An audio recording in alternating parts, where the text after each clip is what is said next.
The great Nicobar project లో చెప్పిన 5 నిర్మాణాలు ఇంటర్నేషనల్ కంటైనర్ టెర్మినల్. ఇది 18 నుంచి 20 మీటర్ల సముద్ర లోతుగా నిర్మిస్తారు. ఎందుకంటే భారీ కంటైనర్ షిప్ దిగేందుకు అనుకూలంగా ఉంటుంది. ఈ టెర్మినల్ మొత్తం సామర్థ్యం 16 మిలియన్లు TEUs. Great Nicobar international airport GNIA 4000 ప్రయాణికుల సామర్థ్యం గల గ్రీన్ ఫీల్డ్ ఎయిర్పోర్ట్. ఎనర్జీ ప్రాజెక్టులు 16,610 హెక్టార్లలో 450 MVA సామర్థ్యం గల gas solar power plant, surveillance system, ఆధునిక పట్టణాలు, మొత్తంగా 3.5 లక్షల జనాభాతో 2 ఆధునిక నగరాలు నిర్మించబడతాయి.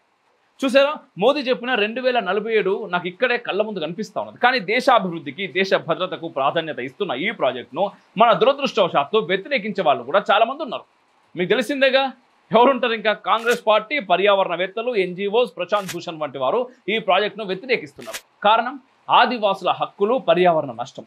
అయితే మొత్తం అండమాన్ నికోబార్ జనాభా 37,000 మాత్రమే. గ్రేట్ నికోబార్ ద్వీపం 900 చదరపు కిలోమీటర్లు. ఇందులో సుమారు 1500 మంది ఆదివాసులు. నికోబార్ తెగ 12 నుంచి 1300 మంది మరియు అరుదైన షోంపెన్ తెగ 200 మంది మాత్రమే నివసిస్తున్నారు. ప్రభుత్వం వినియోగించే భూమి కేవలం 130 చదరపు కిలోమీటర్లు మాత్రమే.